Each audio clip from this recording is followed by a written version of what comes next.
یہ جتنے اس قسم کے باطل مولوی مخالف، دین مخالف، صحابہ مخالف اور اپنی تشریحات کرنے والے ہیں، یہ ہر ایک کے مرحولے میں، یہ ہر ایک کے من پسند لوگ ہیں۔ آپ ان کی گمراہی کی بڑی دلیل یہ سمجھ لو کہ جس شخصیت کو لبرل طبقہ اور اسلام مخالف طبقہ اور اسلام کا دشمن طبقہ اگر کہے یہ والے صحیح ہیں، اس کی تحقیقات ٹھیک ہے، یہ والے بڑا قابل اعتماد ہے، اسے صحیح دین کا پتہ ہے، سمجھ لو وہی گمراہ ہے، وہی جناب گمراہ ہے۔ ابراہیم علیہ السلام حق پر تھے نا، تو آتش پرست ان کے مخالف تھے، ستارہ پرست ان کے مخالف تھے، آگ پرست ان کے مخالف تھے، نمرود پرست ان کے مخالف تھے، لیکن نمرود کو آتش پرست بھی کہتے تھے، السلام علیکم، اور جناب آتش پرست بھی کہتے تھے، ستارہ پرست بھی کہتے تھے، سورج اور چاند پرست بھی کہتے تھے، ان کی عزت کیا کرتے تھے۔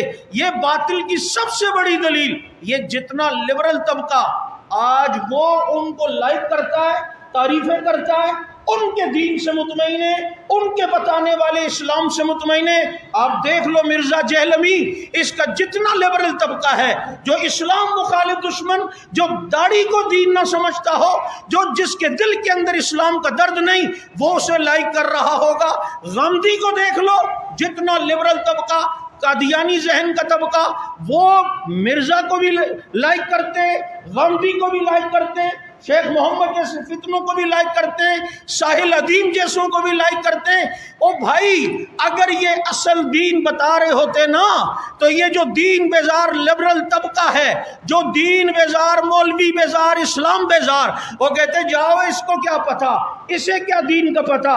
لیکن ان تمام لبرل طبقہ اور باطل طبقہ اور اسلام مخالف طبقہ، دشمن طبقہ، یہ ان کو لائک کر رہا ہے، یہی ان کی گمراہی کی سب سے بڑی دلیل ہے۔ مجھے بتاؤ، یہودی میرے نبی کے مخالف تھے یا نہیں تھے؟ عیسائی مخالف تھے یا نہیں تھے؟ اس وقت کے مکے کے مشرک مخالف تھے یا نہیں تھے؟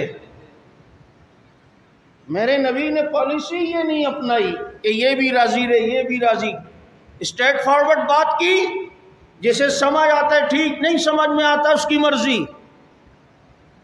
آج اس قسم کے لبرل طبقے جو ان سے محبت کر رہے ہیں، یہ دلیل اس بات کی ہے کہ یہ لوگ ہی گمراہ ہیں۔